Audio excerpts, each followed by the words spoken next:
panung reina salah dunia sanggup jangan akhir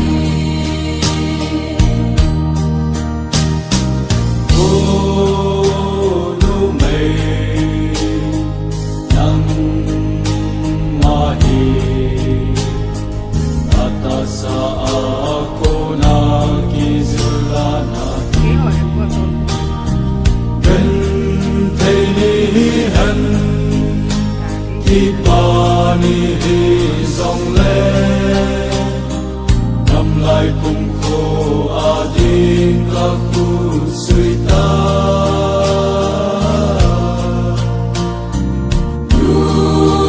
si pachu ain lei pudinga sandalalu ku sangin alau piso oh pasal nang masam tapakai dia patin pilgun sunagi kangai lai sing sung lai ka kam hui dana tam lai hin ku adin ka hin belta pasal si pachu ain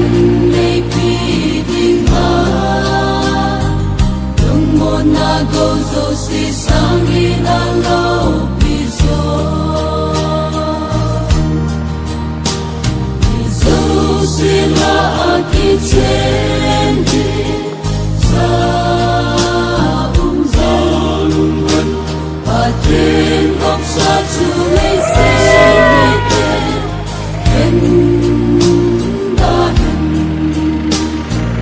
Asitu panung reina salah dunia sanggup jangan akhir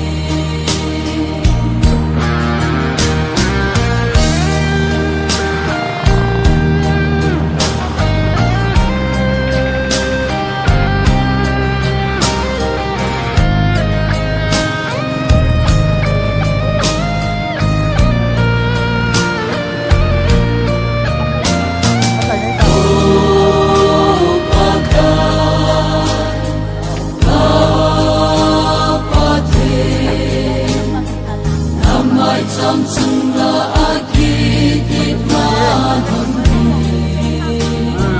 thầm giangin padi ngalung de in sumno sendo dinin namai va inin sali sam le lung mona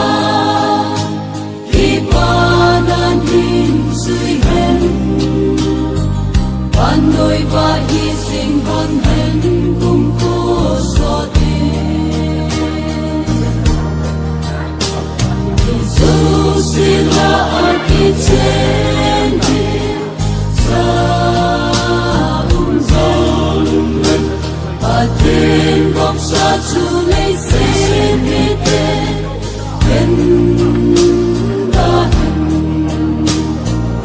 Asitu panung reina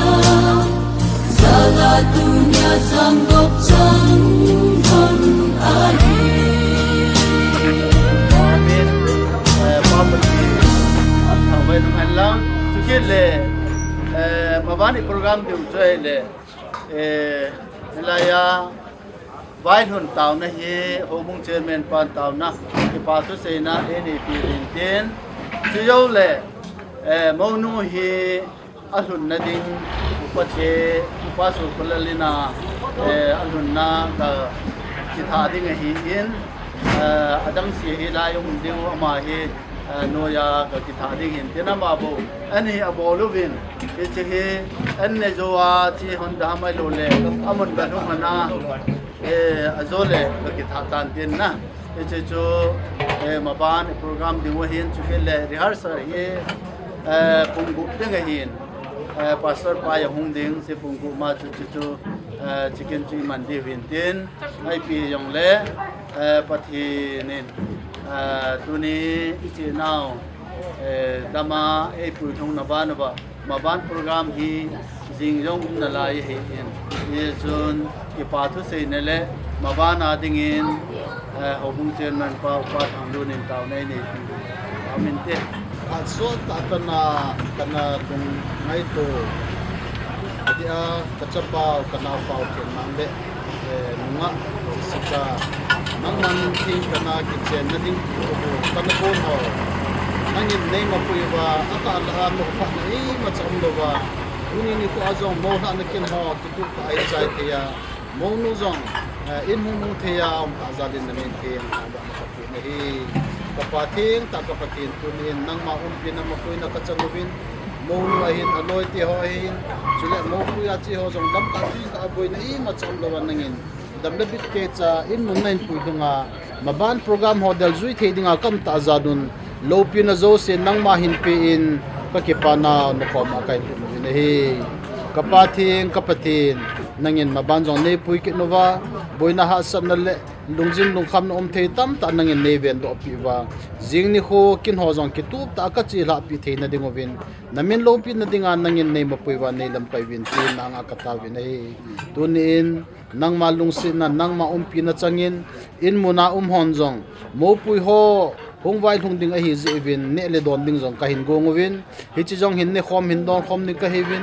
ane adon ho zo se dinga ta asa damna thagawa ki pana namin lo pi phun do na ka nei na dingovin kane ka don ding jong nei su thing pi wa phat the nei bu pi ding no thing a kan thani nei mabana nang ma pi na ma pui na ngai cha in jing ni khokin ho jong namin lo pi na dinga ki tu ta ka chi la ka sewa nalung si na ni num pi vintin damle bit na in mun nei pui hlung na chungwan anga ki pa thu se in hiti ho zo si chu athisan manlu tang la do ka pakai jesu krista minin na ko ma ka thu mi nei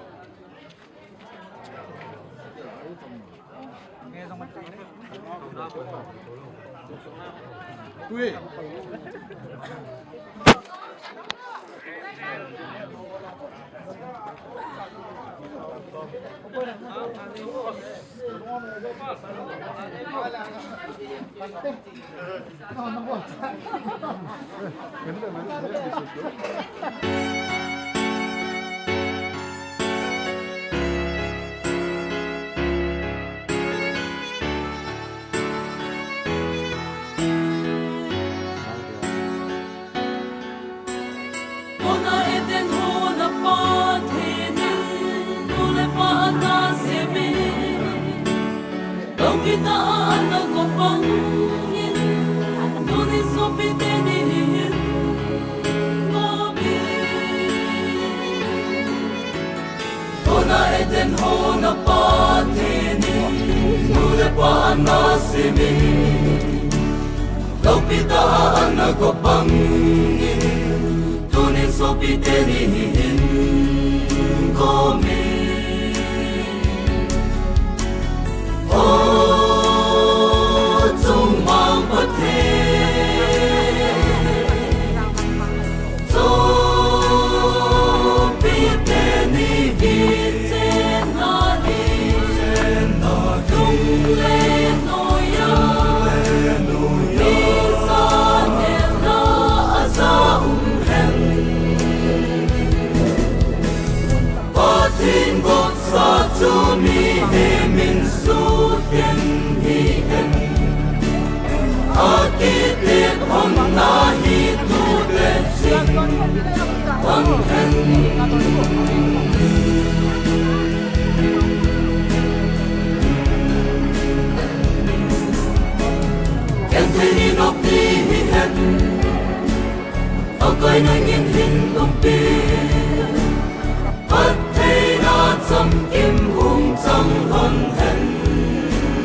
What thâu đàn thế nga cái trên na Golden Evangelist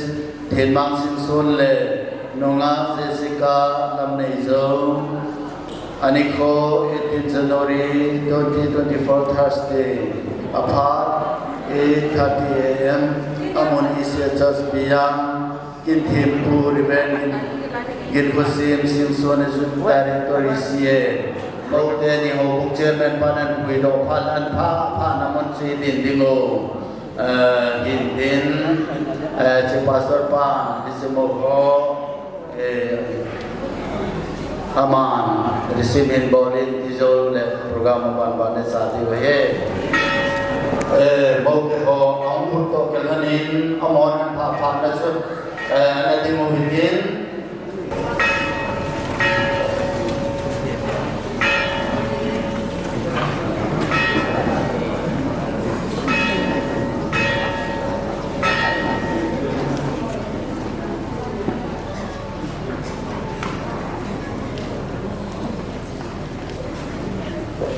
pipi bon sana na to within pagka ito nilipo kiti na nga amin na nga akong lipo sa connect po mo sa tuni po taas amon le pa ta lipo ay ta na ito na kisi program si hindi nga nakatibo na may sansarugin kakipaw naman din kantang kini na yun tuni kimbo kanaw tini kasupit niyo kiwag na chung sa akin kung pagka wala ka na ato sa namin kagawa na yung pinaba siyang nahijiwa kimang sa din Pagkong amin program amin cuma jauh sila, ada administrator juga. Kerana kalau tinggal ni pun mah, isikin lobby tak tu beda ye. Namin lobby pun na kacai tempat dia, kabur tempat dia. Na umpi na le na panpil na ngayon pagkaya sumina na po mga kumitawa ye. Tun abanan saluitin lemna tu selingin bu evan Paul Simpson apaneo kan kau ni. Cikin apa ni yang kita ni nama ni, nama orang pun ada dia ambil dia kita. Dia suki mak kamu ni dia bahaya dia suki bahaya ni setengah singsul ni. Tak ada tu ni pun ini seakin pun dengan orang pun mungkin dia mau kita harus usi Israel lah, tak ni lah tak. Kita harus usi dong. Ini semua tak kira ni. Pun tapi ni pakai Yesus Kristus ni. Có ngày mình nào sẽ làm cái món gì chân chú cái mà tôi sẽ làm gì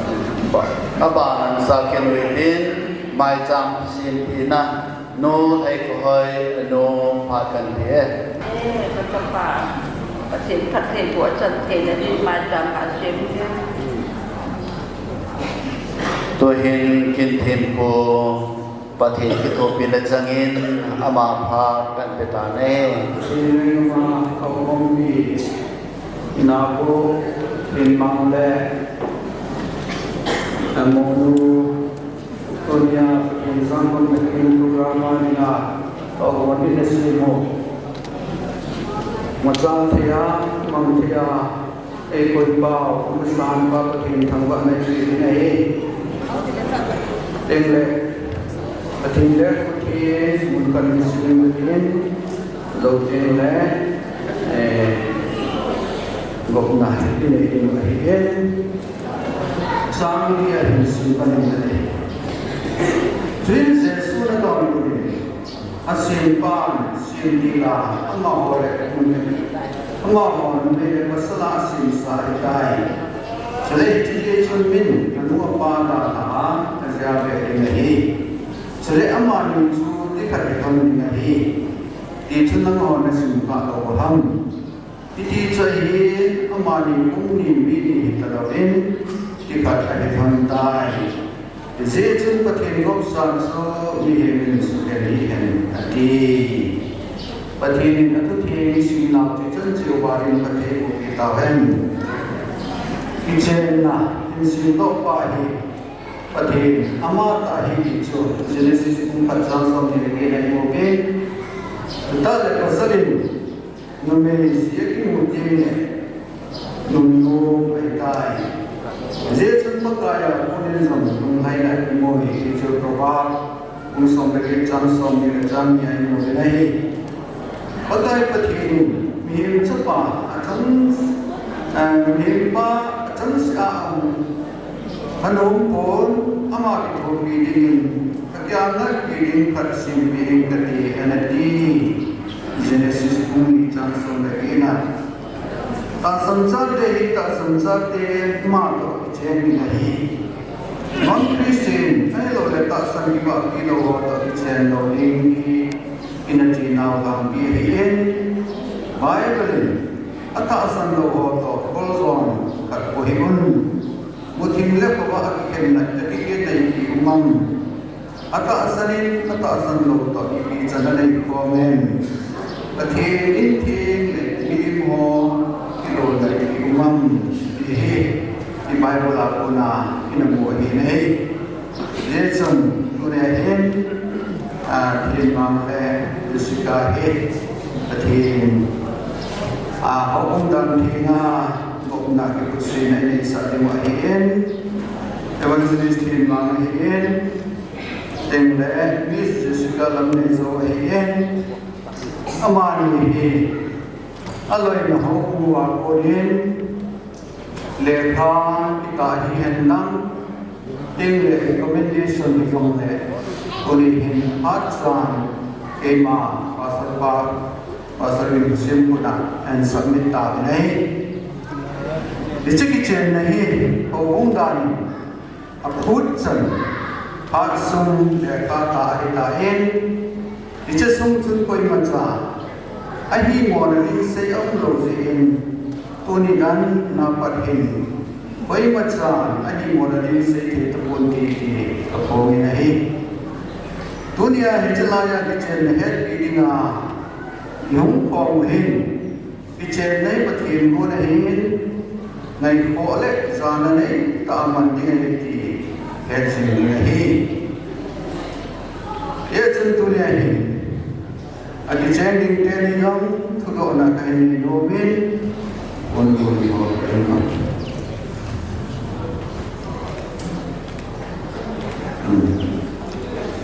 đồ này cái như này hết anh đi vào hiện tại có thể không nhiều hiểu tin aki phong do lo din mi ma aki sia la ima cha am poi chale het do lo din mi ma cha aki ma am poi pakai na ti ma thi sa tung som chan som ni la ma mi je chen tu hin pathin ni na ka do nei le pathin dan ba na na ki che ni apat mo na yu mang nang thiên bằng sự sớm và thiên nhiên cái tầm này và thiên đán và ngàn ông bị nhà nông nghề Jessica năm nay dâu thì nãy đây bị nhà trên bị nó nồng nàn Adam pe thì hen Adam một pe thì hen áo sạch pe thì hen áo vai sạch pe thì dòng này ama hi na ngai na na ma chaya na ve kola na dam sum sia ama adinga ta sanum ta mun dinga na ki de nang Jessica ne zo pathen ni ka to ne pathen dan tung zu ya bom ki dinga eche pasal thiên bằng sinh số thì là gì ba thì là chuyện đi nó làm là Adam pe thì hen Adam mo pe thì hen ahasat pe thì hen awai chat pe zong le ama hi na gai lu na ba chaya na ve kola na dam su sia ama adinga ta sanum ta mu dinga na ke hen amen to hen na pun jelang utolan lan utokan kau dengan ini jadi timan kejuilan ke timan singsorin ke tadi ini kapom dingin nang Jessica lam ne zohi cái này bị cái chuyện bị tai tua bát tua pat khi na lệ khen cả sia tin thi na ni khen ka sia ting cả thu hi ka thu hi nó còn mà cái gì nè na ko ma ka ti ne Jessica anh này cho đến sen lăn cái Jessica lần này cho hin Jessica lần này so hiến cái này tiếng lẽ cái này tiếng lệ cái bông đen cái bông tiếng nắng nắng thì ngang xuống xuống thiên mạc sinh xuống cái này của đen cái này bù tiếng cái chân bị tai chân bị tai qua bát qua bớt khi na lệ khen cả sia tin khi na lấy khen cả xa tiếng cái thu hi cái thu hiến nó còn mà cái gì nè cô mang cái tiếng mê Amen. Nah, Tuhan, kalian Kusen itu nanti ini dimain, terjemahkan, Jessica mengulang kusen lan.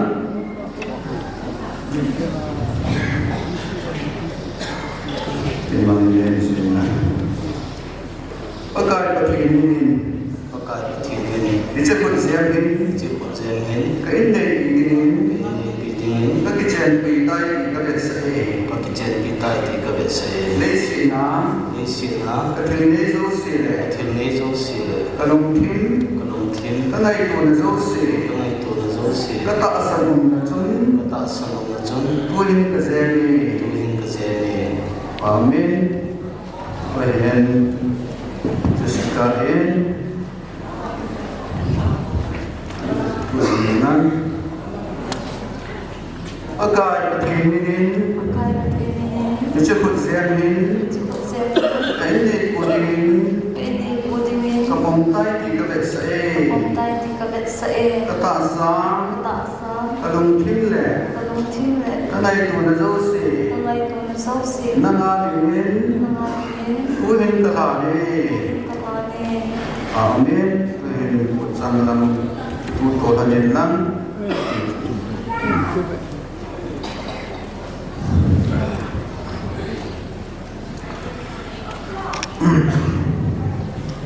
Tuhan tema sinsun le Jessica lamdezo amani di channel tinga nubahin akinang tulamdan pathin le Cemuna het itu dia muhozo simasana ata asal tunggang di sebiton kuada kita tondai nice cukup jen aki pinale aki pinau seleka pun ta tu manahin aku minahi nice chun papathin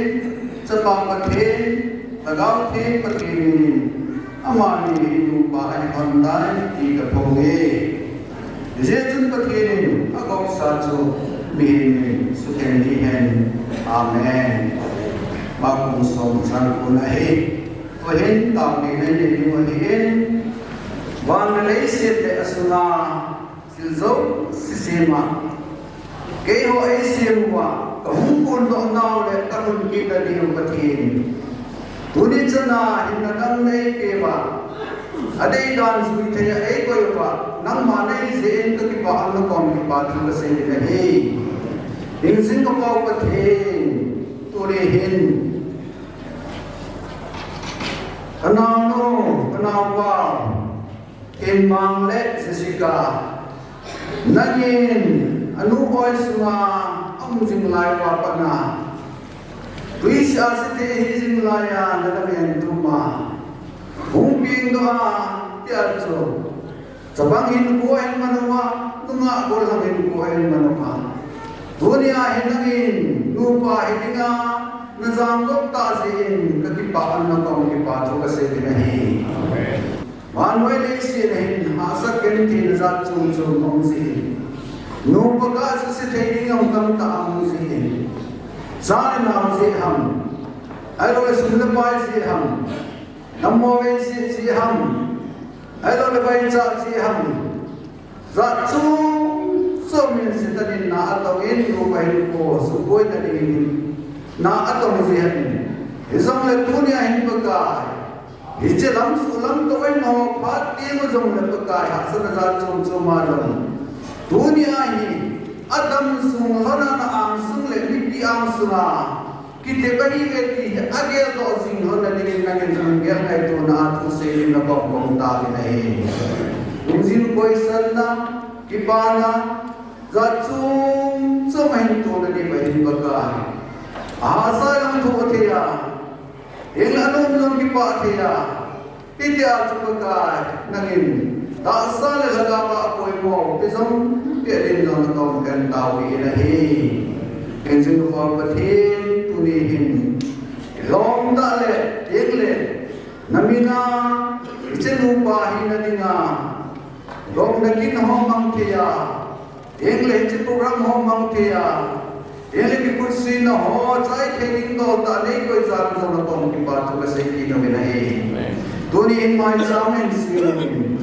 iche my jam no hi abraham isa ja ko my jam na in pathe na ko a lei pathe ko na ban pathe ko na chan nam wa doni a in na ko na lei pathe ko na le ban pathe ko na achan jong na ding na in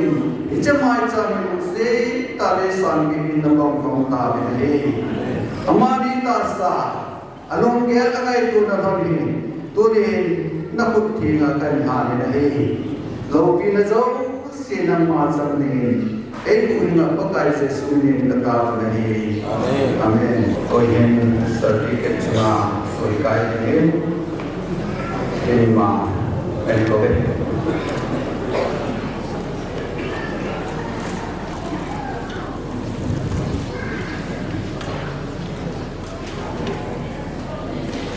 bana Jessica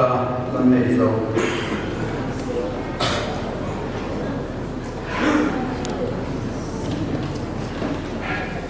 bana Palai Lampase Besnai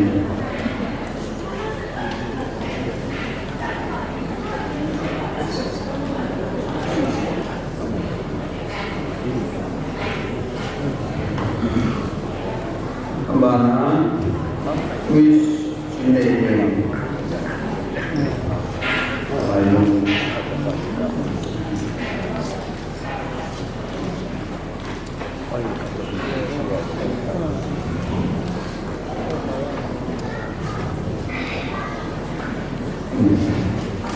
oi thong chairman hello secretary Dr. Soikai na Rose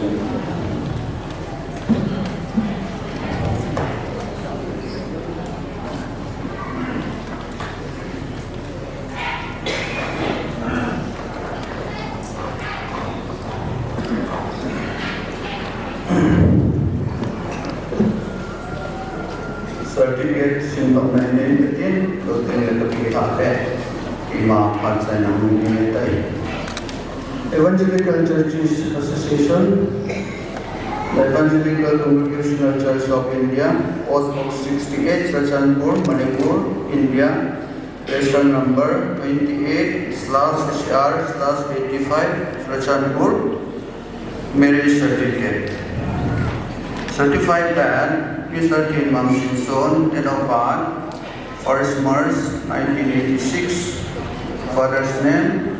late Reverend Thamchung Sing Son, mother's name, Baikoi Sing Son, President of Izam, Rachanpur, Manipur, and Miss Jessica Lamnezo, date of birth, 8 December 2001, father's name, Lamchang Gamte, mother's name, Neinem Gamte, resident of Tilumzang Village, Rachanpur, were united in holy matrimony on 18 January 2024 at Kishu Church, Mizan, Rachanpur. So, they are no longer two, but one. Therefore, what God has joined together, let men not separate. Matthew Ungsomleko Jango.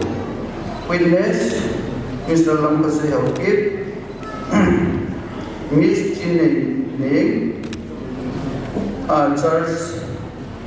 Committee Chairman, Pathangun, Officiating Minister, Kim Reverend Kusin Singson. Let marriage be honored by all. April 34.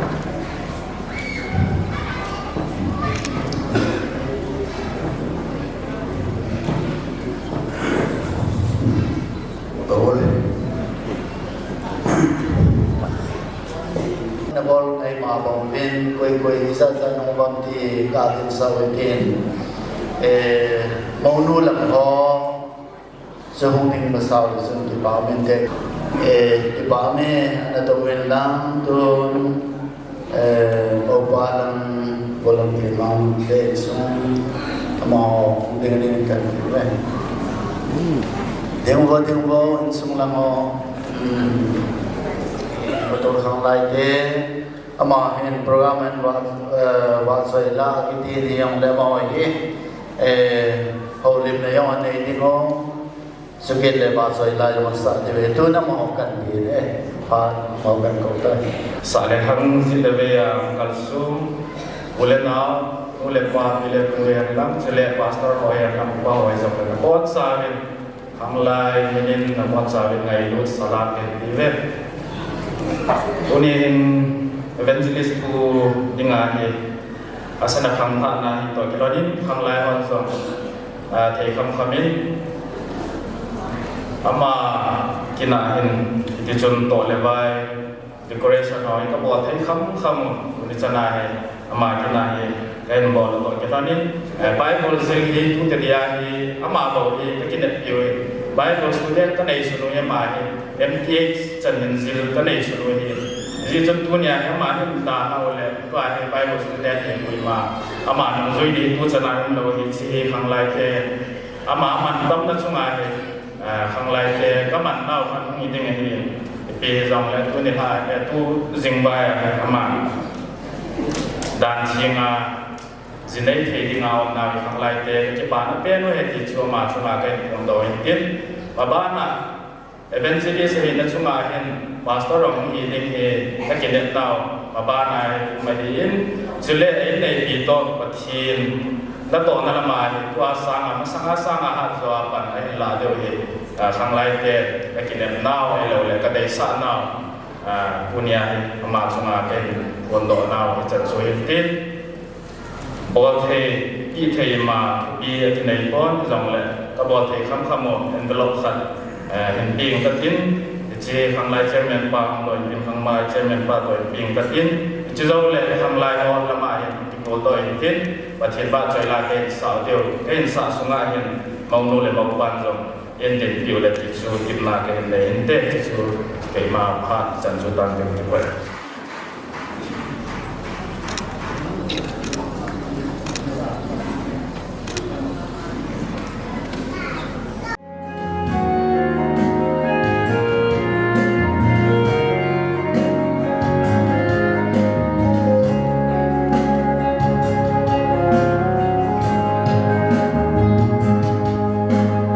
Una en el home se puede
pina pathin chanda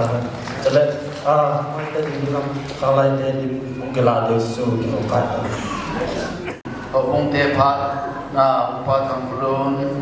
enen lan tin jo le pu te pha na ding yon ing sa nam bin lam tu ni ko in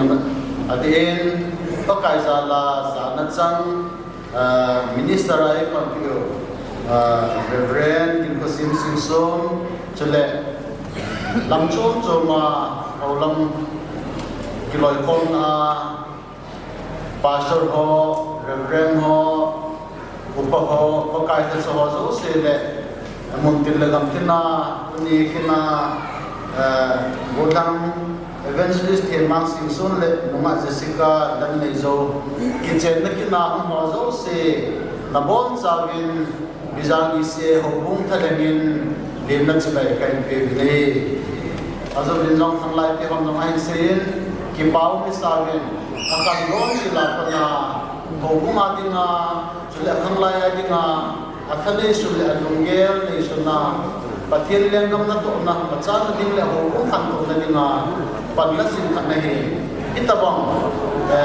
ol thang sal kitu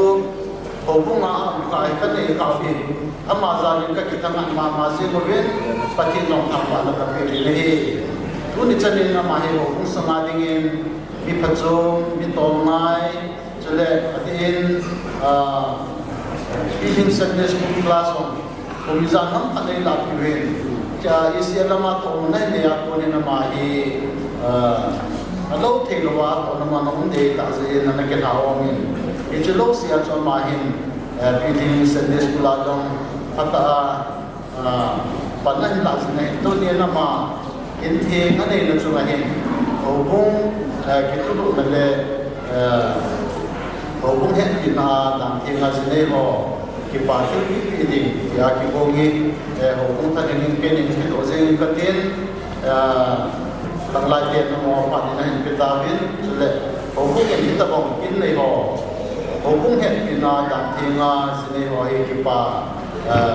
san in dang ka sang som tu ka pe rin ni che to ni bung na ka ni ni che ka bong ki so no bung a ka ki pa na kai te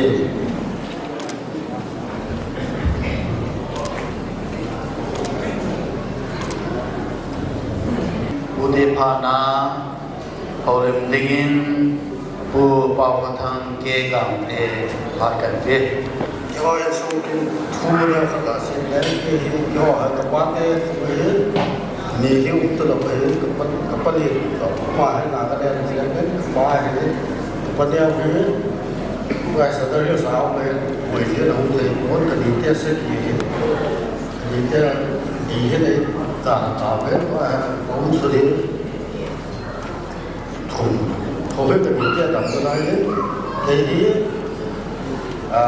các bác cái làm như này mà tất cả lên gần tên tôi hiện cái bảo họ với cái bảo thì bảo tất cả thì đây là cái thông tin nào để cái bảo thì đâu đấy cái bảo cái thì là nó tốt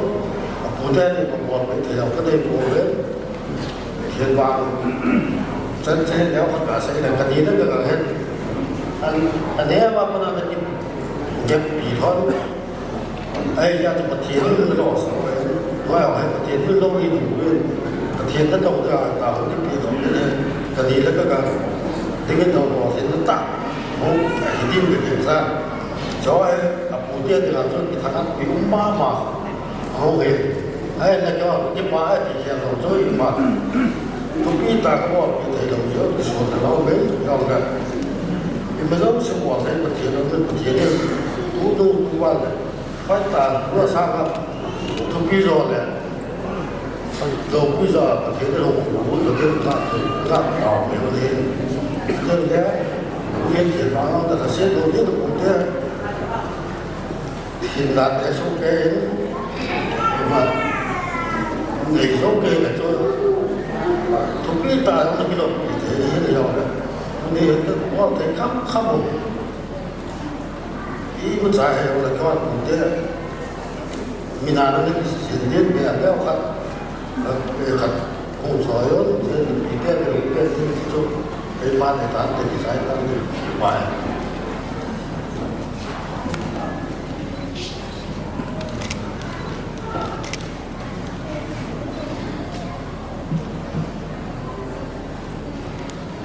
พาอินทุม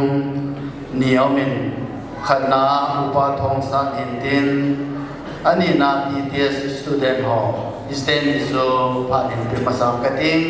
ตุนอามานิโซบ้านบ้านนึงเกี่ยวกับเรื่องความมุ่งเกิดพระทุนดุลยาองค์กรดรพาอินติกับที่พาอินเวนลิสขีมังเดนงาอิสการ์ไม่รู้องค์การเข่งงาที่เจนเอาก็ที่ปาปีแบบนั้นคนกันดิฉันเป็นกันดินที่ปัจจัยในตันเอง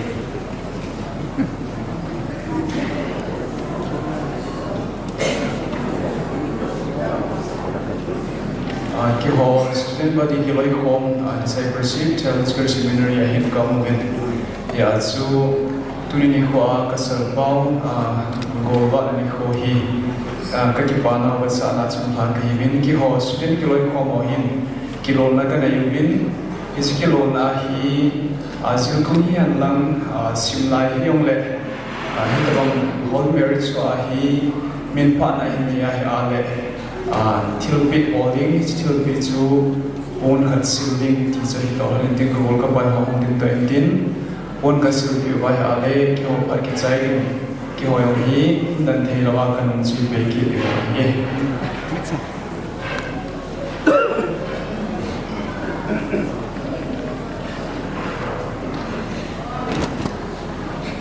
in sumi te pa na ho le na ne dingin Iran Doctor Pastor Nam Sinson ama pakan pe Tuni ni ko kinbun do kita mai manghi dinga inadam na pa hat pa iwa ba pathin thapa na kan pinahi seting le tuni kinbun na ngakin no kopi tap ta na mero tumuin isi sai na makona chairman vice chairman ko le tak tak olam kai ho tam tak kamun isia moderator pa chairman le adam da ho executive committee ho jong kamuin chale isi sai no ya presbytery ho tam kai ho jong tam ta na meru kamun isia sunga department lam kai chung chung ho hin chuting le kim le vela kuna ho lam kai ho pastor pa ho to kompi ho ahin chuting le ke kaloi le pai ho ahin nào tiêu ho nói là bài tiêu ho nó hi vin pi le pu do ni le gang do so pi le nào do tam ta na me lo ko mu ni che jeng zo ni lo vin ko ko lu yu ni sab ko paun la ma ko ni zo ko ko mi te ho tam ta a me lo ko mu thei ki ni na ho zo si zalin pathin ka thang bain che kin ko ni man sau pathin Jesus Christa minin na bonon ka ngayon na si Bible ko din na kaya ho unso ho mi giat ka hi numehi pasalli ka hi kaya lin pian ka hin thin mang punya kin nei pa hi aneu pian iti na maya ta salin pian at sa pangken ti zo ti da na hin ama hi kay ho sa da na hin so bidang dang mo hi idin sa ko le ma ho jong buya muna ko ke lo loi mo chun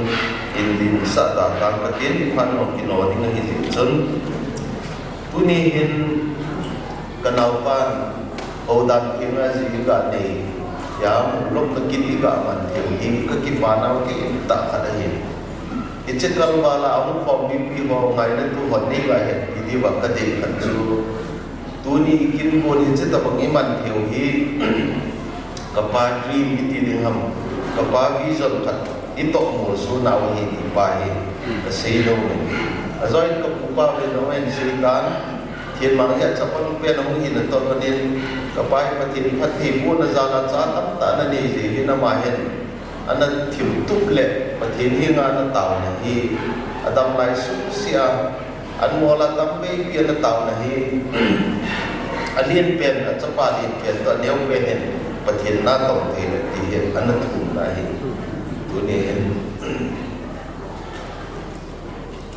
ama te am le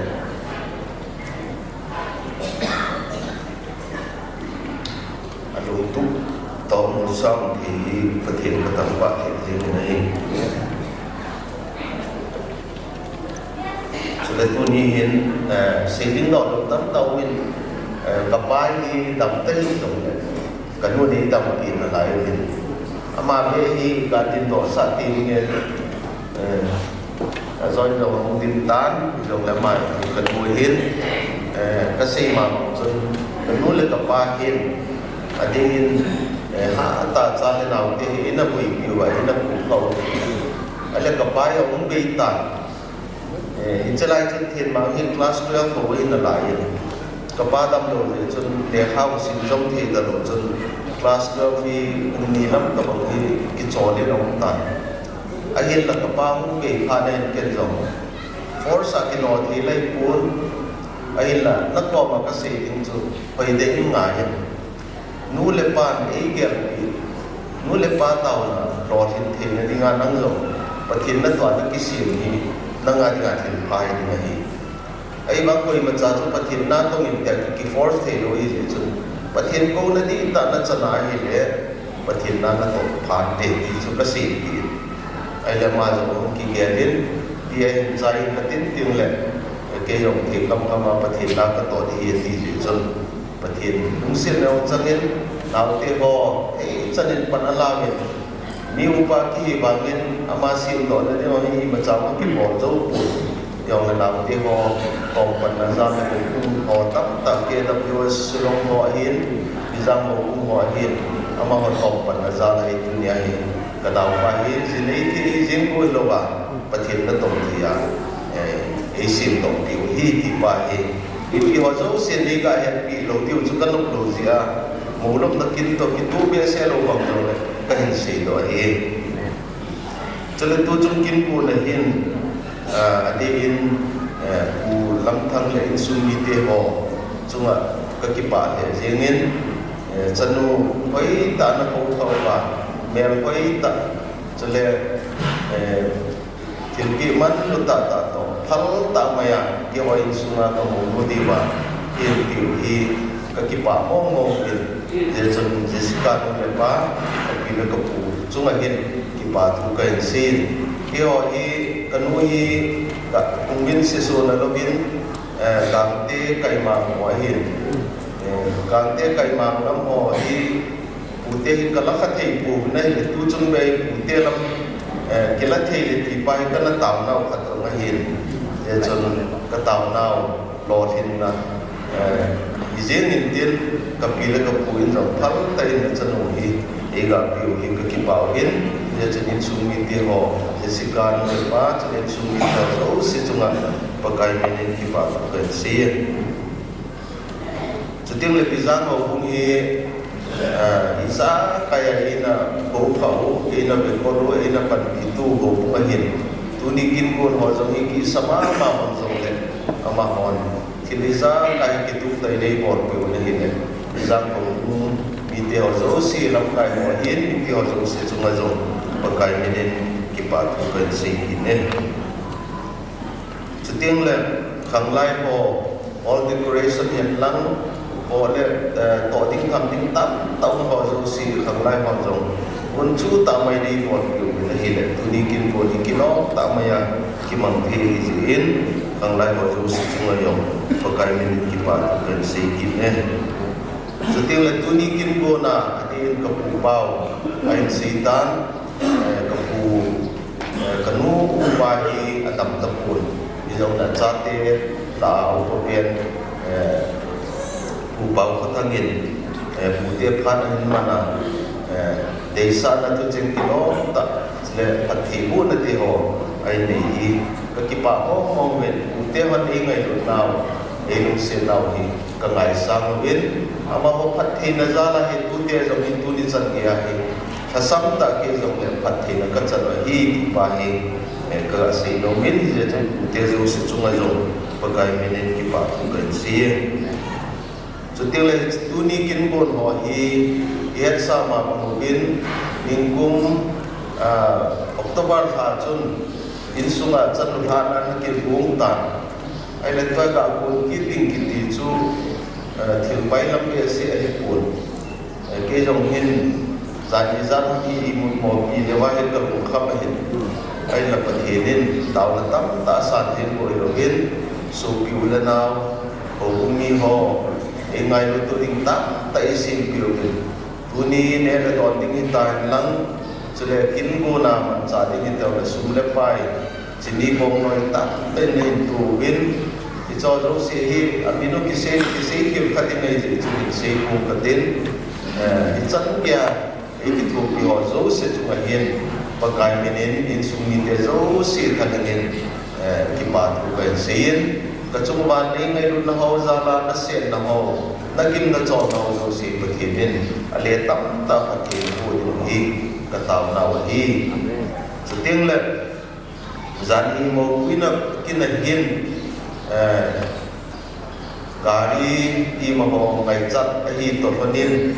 ke loi le pai ho hin nau te ho loi le pai te ho hin in sum mi do ho aki ko ya mo be na ki ko lo ba ama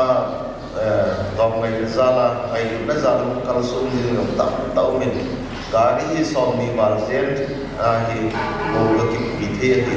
ka ngai tu nai le gari ko lai rong chun kamang lam pang ka sa ke i mai lo khat it se ta bang na tu ya mo ka pui the ka ti le pa the ka thang ba he zenil i cho zo si gari tu ya ngai na za la mo ya ka su ha su lu le na te ho loi le pai te ho zo si chunga in su ni ten na mino an na min che ni pa pu the hi zong le na bo no ba chunga pa kai mi ne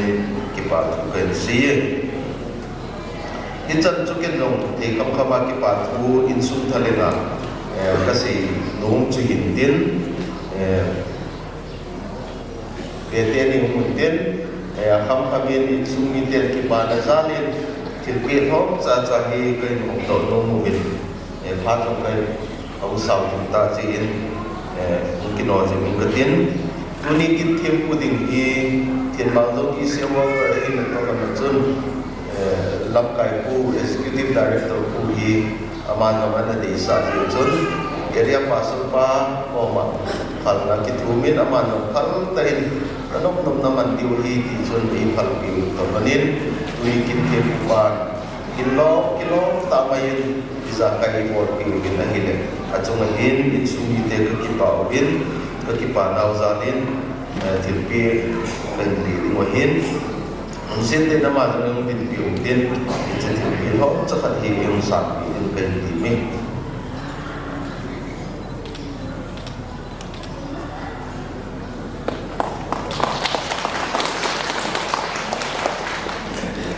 chuting le bizang lo ku ko mu hi ka sei ma mangin yo hin kin ka nei ti wa le hin to ding tham ding ta tau o kum mi zo si ki su bui jing ma hin ai la ki su bui wa ngin a le tu ne te i ma cha zo ki nei ku ni zo le in sum mi de ka ki pa mo mo be ti o kum chu ma ki pa na ko la da ding in il neo cho hat la pi ni ka tin ni chi o kum chairman ku ni san ki le ki pa mo de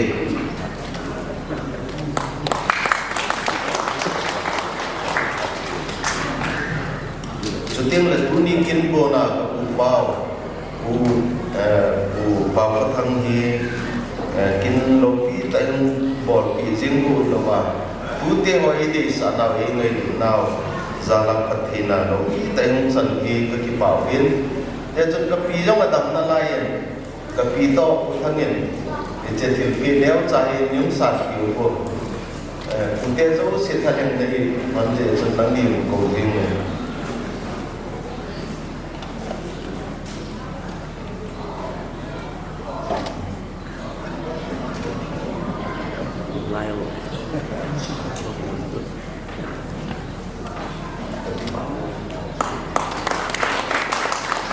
tiếng lệ bizang khang lai te hi ke wa dinga su the lo hin lam kai ho chu nei se wi na hin le ke wa hi gel bangin ho ung sunga ding khang lai a ding pan kala zo in zong la sa sam ta ke na ma ha sa sam be tin zong e be de pu in ngai lu na za din hin le dong kin e ho so si hin ni ni thum zen zen hi ta hi e wi wi hin để cho thằng lái con chúng ai giống những cái bao biết những sự minh tiền kịp bản là gia đình thil ki hom cha khadi le ti mo hin lam kai ho chairman ai lo le secretary ning la pi la cha pa bin te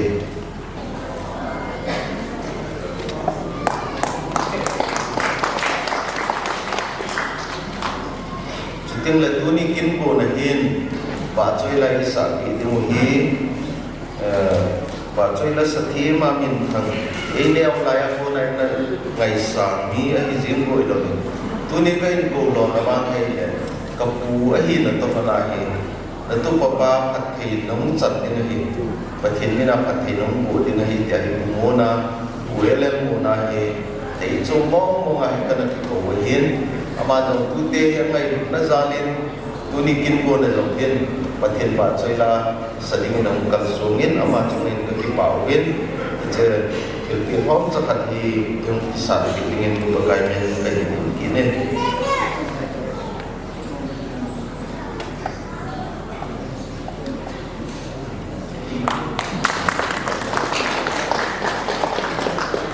chating le tu ni program adinga conductor basi kukin obong vice chairman in chating le phat pat taw na ni baso kolak emi chairman na in chating le upala upaw ki khen na dinga EYD chairman ama ho ni ba na le pun ha ka sin tu ni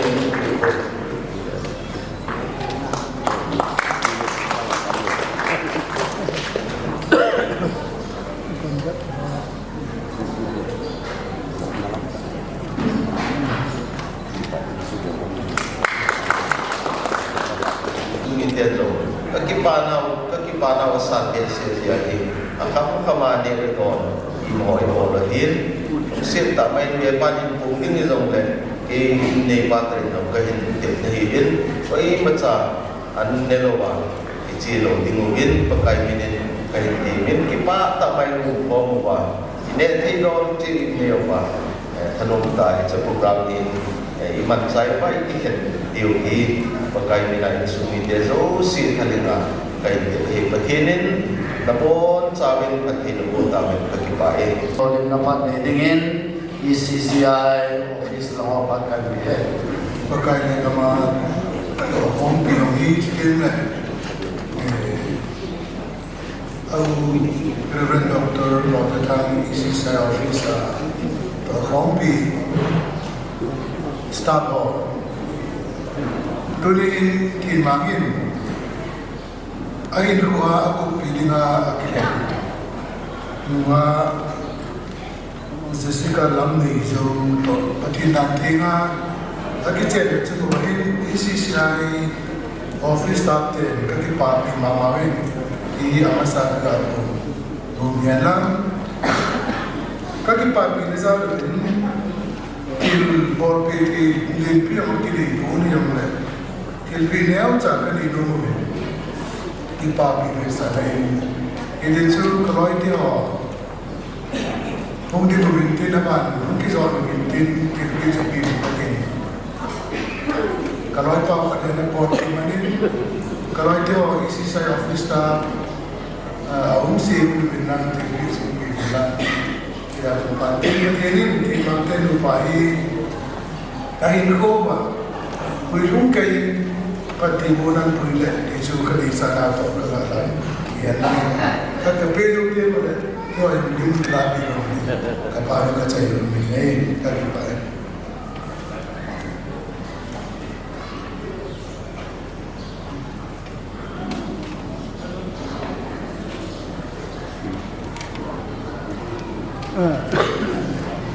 ECCI office hall. Amo ke saya ministry department and job pai hai evangelist mangi se worker in apana au parliament polithani tutwa se executive committee vice chairman to kompi in kilonin to an hat kan manung bin deba pu jong hi amaso tai mo nai pu na ma kom jobin pasar porter guest house tu ta he malam kailan ko kung kau di tuan sa dokin jong tu kin sunan kini jin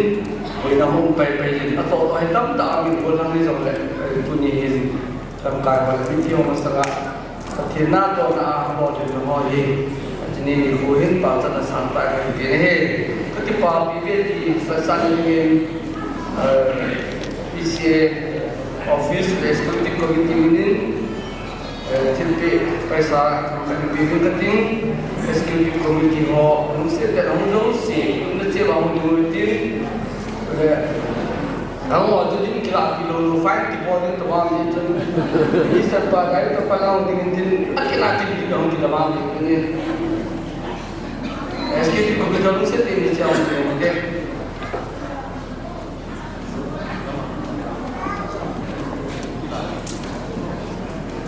Berkristiin mahi sebelum akhir chairman wilayah tim datang dengan Bible tentang di rumah komite kesehatan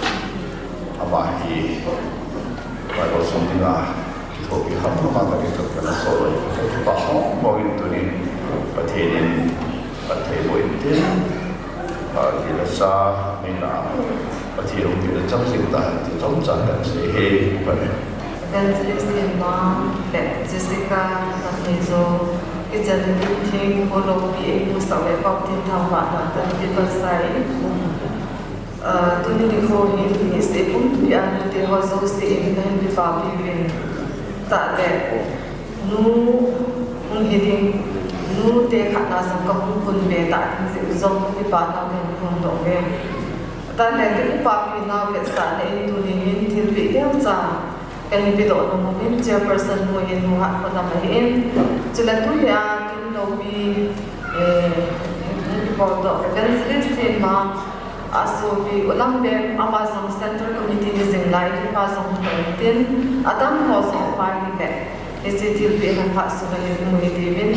hidan di pau di pakai presin in semua tak sin to ni pakai kutan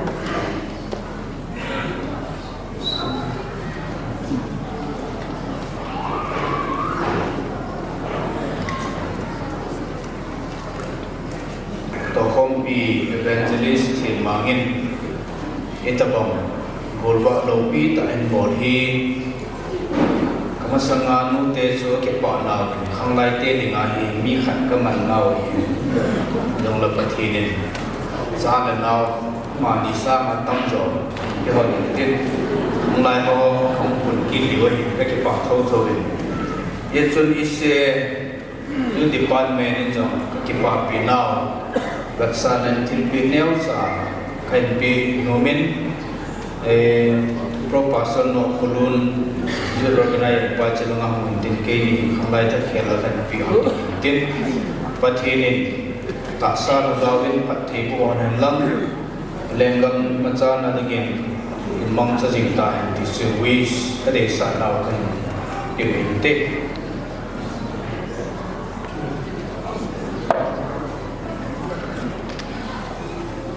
Ini ikut kita mai di tempat tamu rumah muncul tu, umum dan tina suku jenio, jenah tungsa ini, kehor isi ciri panen dong, kan mama yang beti, kan pungdawin dia jadi pawat sanan, akan video ini, pasal dunia itu sedang tentang ini kan ketian kim kita lalu juga ini dia cuma kamu kita awal tadi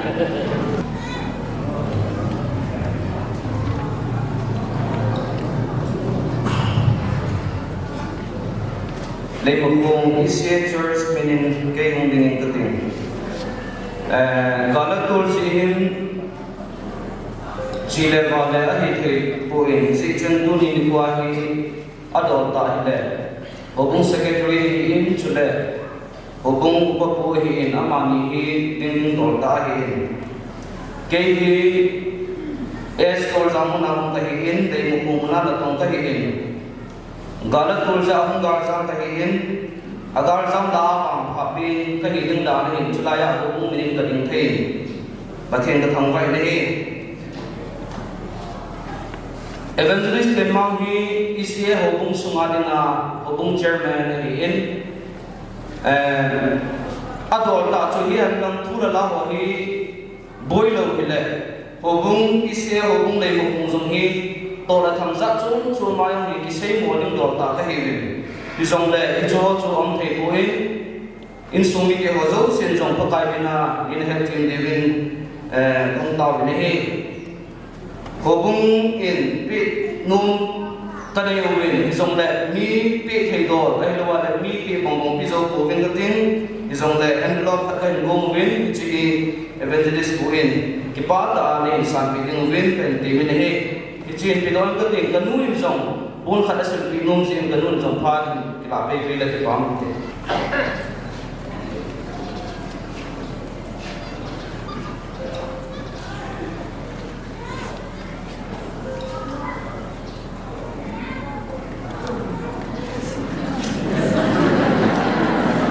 holim na aban zama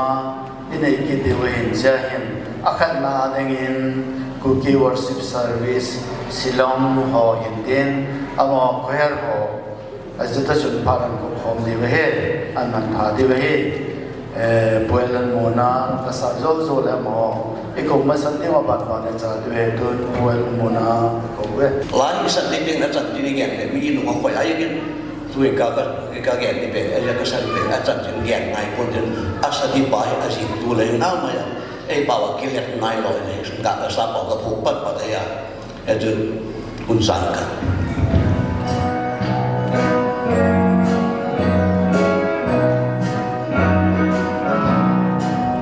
Dear Lord, here is something I want to say. You said your precious blood for my sin. For I know myself, I'm so unworthy. But your love and mercies will always follow me.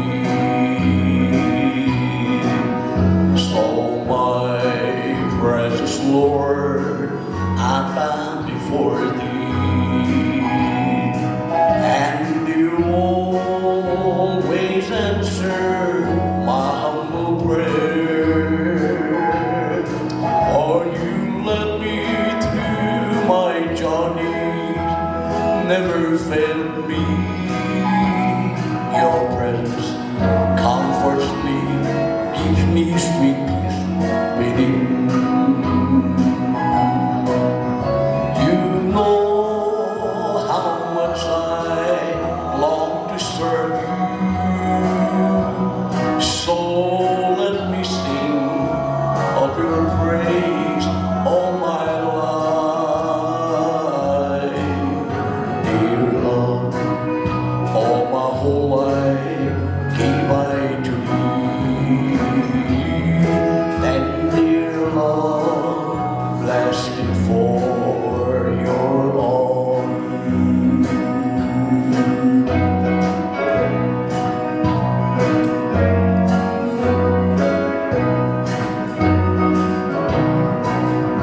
You know how much I long to serve you, so let me sing of your praise all my life. Dear Lord, all my whole life gave I to thee. Then, dear Lord, blessed it for your own. Love one else, amen. KWS Cookie Worship Service Silong amo pakan bimai masai Cookie Worship Service Silong hin evangelist hin mang ama he su le the hoi hello history tam ta elo memories tam ta kan nei kom pi ho hin he je hin tu ni kwa zong hin Cookie Worship Service Silong hin ama ki chen na ding ko na le het sa na ka chan dung zoi vin lam kai lu bu ho hung the hi zong le ke in ngam se dung zoi wa Cookie Worship Service Silong pan na sa ta anala na le kami zaman kan chaplain hina na to na zong Cookie Worship Service sa hin to It is a wasn't so a mahi hang like a mihalang, church square and mihalang, so let KS Walam his own. But Monzo Siahi and a Pamzina, Haimel Tehilo, Filton Pine, what we were Hamayan Patzopina, Brussel was on a Saka, Kahanto Bill, Cookie worship service Shilonginzo, Masata, Kahaimel Tehilo, Panmun Lita. Thagao lama ehin til khova thanglai ho ehin puisimu tunni ko zinei thi ngau ma hian khoa akyang koi ting to gop kho ma thi na ku ki worship service pan mun kala thele ke pa ove tui ku ki worship service selo apana loi ho ko mo vinten chelanga ke de lo selo member tu le tu ho zo se chelanga pakai beri thung to ting kai temen chule kor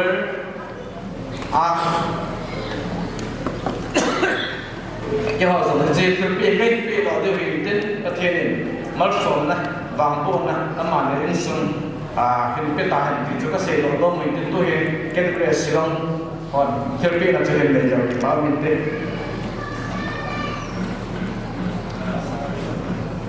Aban na jita kilo to hung dingten of inten photo session ne je we se ke de Silong where just 2014 back so ki pa me chi na me to ka pe no me che zo hin sim de ka te ki pa thil pe evangelist yen mang sing so kum bon man dil me ba yen lam ki lun sit wi tan hi han ki ngai dum na ang koi to kol ni na ni kum bang hi han chung mang pa am phat na among be yen la phung hu han lang mi palok thing Christian sungno simdo ong hitham ta na long bolchen ki worship service Silong church well 2014 events Bizang Church 18 January 2024 je ken be hon to ding to ki hon bon to ken sir be be hon te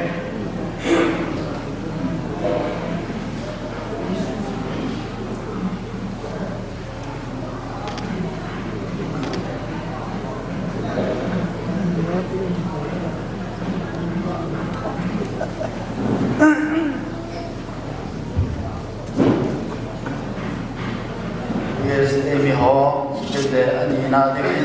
Synod is here in Dinatuna, in Farpasor area, Santum Sungi, Monkenhal. Mỗi điều thì muốn zoom mà tổ nên đây xin ông thầy lộc tổng tổng niệm tin dòng đống học không hòn bị cảnh bị điều gì hết điều biết sa khăn họ một viên và thiên thu diệu nó hỏi bị yên thì lời mong hòn mà xin chỉ mang khi ông nó giống xì khi anh ngủ mình anh kiếm nuôi họ mình thì hiện ngủ các sự diệu về cái gì chút tu nên quá buồn quá lâu cái tai buồn vì cái hoàn cảnh cái bảo biểu hiện cái gì chân cái bảo ra lên kia phiền biểu hiện cái tính cái chút cái học phát cái gì thì là thế nói thì hồn nhà lên soi bên tin ông khắp khắp mình cái gì biết học hiện cái tính mà mang để Jessica có thể nên phát thầy của hắn cái tàu nào cái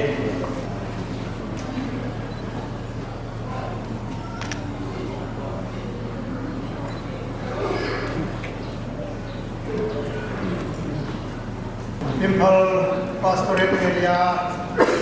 Chairman ku Pastor ku Hung Seipon akhir kema ingan si Unzuyin jumpe neo cakat kabo romahin inasal sun tempat la sino sehile tuna inai pa monai pa Kienmangi Impal Pastorate Area Working Committee member at ahingin lima kung chairman in Adola keho IPA di Impal Pastorate Area member sinfei unta mi ferunta anahingin adola tun lima kung Buksana Matsal Singaw Amazal Hidiyongju Executive Chairman Pa Akun Chun Ngay Habi Pakarun Tahiyin Kuniin Keho Impal Pastorate Media Committee Minin Kipin Yang Zakar Penurubin Cucu Aidele Sukses Di Gunung ku pengen lang sudah adam tang IPF member tapi muwa ayo le lo lang ba pe form de ba aminte Sesele kan se kinom chu kangwi ECFN long tilpe sumon photo wen e kana an photo wen azam kam chu ka he ko ne mai tan se adam ta lai we AWC phala member ta na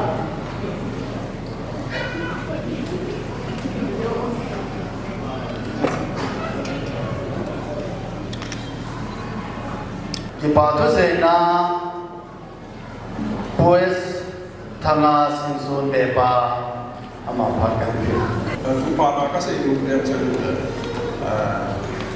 ne ni ki bon ne ho chu ni ta le ku chu ni chwa ni alang pi a chu bong sa ki wo ne ai la bong sa ne thi bi ho chu ba ai de ho mo ko ma chu an mo ma chu ne ki se ki la ti yo chu ne ne ki bong sa ne ki lu la ti tu ki ni ya chu chu ni ne chu sang wa ta de tu ni ko ni cha ne na aki bum se ni ya tam je na bom pao atin lo je bi ha ko lo ni na jong aki bum in ta lai na jong ni bum in mu de aki bum bi ha ko lo ni na ne di mo se je de misal wa ka ro le tin mang ku de o le ta le jessica in sun mi de ha zo se bi ha ko lo kom pa na ko so mi ki go mi ne le cha cho chu ma ki bo chai ki bo ai amun ji a chu kon thok chen no hi di ka si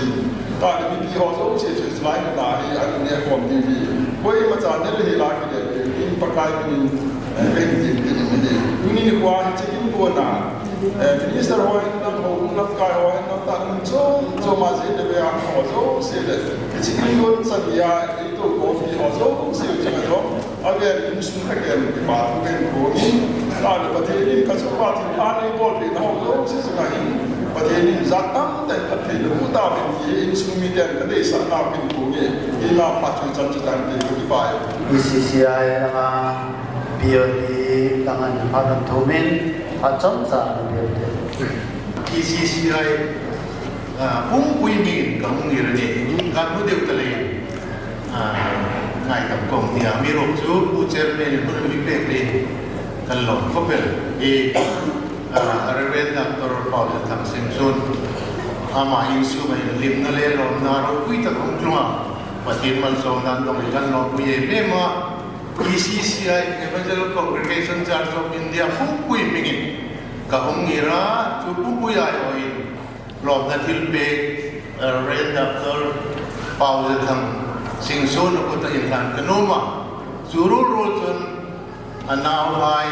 e inu ba mun sem tharai lalban mal som nan fur chen la naw le te mal som na paten ramar mol na ro pui ta kum nei pe ji din BCCI pung pui dit sam na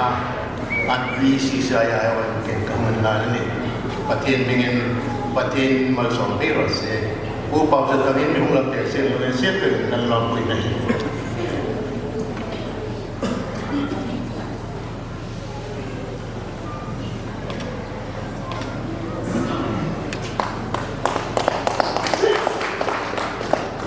Pathe ba choi na la mi pin dinga na sa wa pha chai na len ko ta na pa lam ko ba in ta la ene ti le chi sui pha lu ki chai la ding ai ta in tu ni nam ka kan se na dong zo ya e che e pha om to kam pan na se ke bo ke la man ki mai da mo ite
na lung se na jarin hatula ta ma le san bi on toi na la san nam lo ba ki pa on ta chekin the ho a kom ki man cha wa ka to de ka bo de zo siu in sai the ya phat phat ta me bi ja lu ka ki pa on ma san na the kan tham ko he ko kai pa the dunia na lo ki ta ding a kin kan bo he me kai je on to khel bo khel ka me te se khel se ba lo mai the tin cho se chu lu se ta le ngai tam di na ka ta ni ngai put na jala ko so on ko man atong athamo jam bi ke da du ma so ka ma the se tam ta ho ko na lo ro cha le ni ta ki pa ni kan kan lo de se ka ne yu an ni ko pa se de na ma le su te pe on lan ka ta sa ka la ka wa na ma cha na ha na pan the ni na ne su te pe de na ho te na kan ta he ko bo lo jo se na lo bi na yang la na ko re na phat the do na ta ai chen do sa ti wan a thi san te ta ta ho le pu na re je su ni ko ta ni ma tin gon sa tu mi he min su ken hi men a ki te hon na hi tu de sing van hen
Hãy subscribe cho kênh Ghiền Mì Gõ để không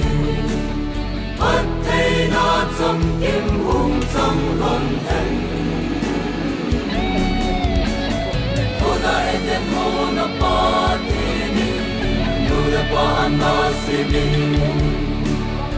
hấp dẫn Hãy subscribe cho kênh Ghiền Mì Gõ để không bỏ lỡ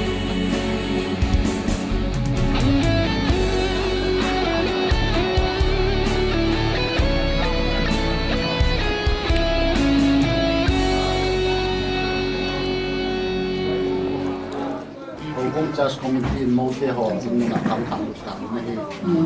hong mo i de nga mo na ni kila chu tu ni hen ni su ni de hona pa kan ti dong kan na he me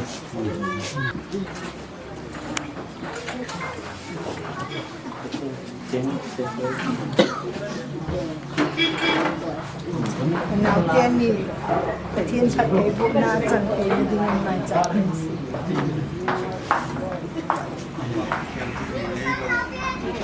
Bune chan ila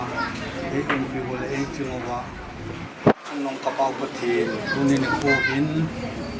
kamong lu Jessica namne jo nangin mowa dinga hisilai insung nu thai khoi in dunia che kotbul a in kotbula ana welcome mô vấn te ho a hello le pun ve te ho an ve pia puna mo wa la lu na kitchen na pastor ku tinga ani jowa chicken lopi ta te ho mang the ani koi za lun namin lopi ka tham na ko mak pa thu ka se na hi ne khu in na bang bu na lopi ta ka chan the na de ben au no bin tunia mai cham an lui do pi nang in namun ne hesu ke nai hi cha mai cham jong hi nang ma lung thai na mai cham hen lang ka cha te niu thin mang le Jessica adinga na pat thebu na tam ta don naw hi the dingin mai cham hin i san pin tin na ko thenga khan san ai lo pin na nang ma hung chang lang na pat thebu na tunia ko na ahin ko lum ke sona bang bu na lam chum suma ta sa le laga ba bang bu dingin na pat thebu na thumin namin thang pa in ki pa thu si hat chung ka pakai Yesu Krista min chi mai cham chung ka ta bin ai amen amen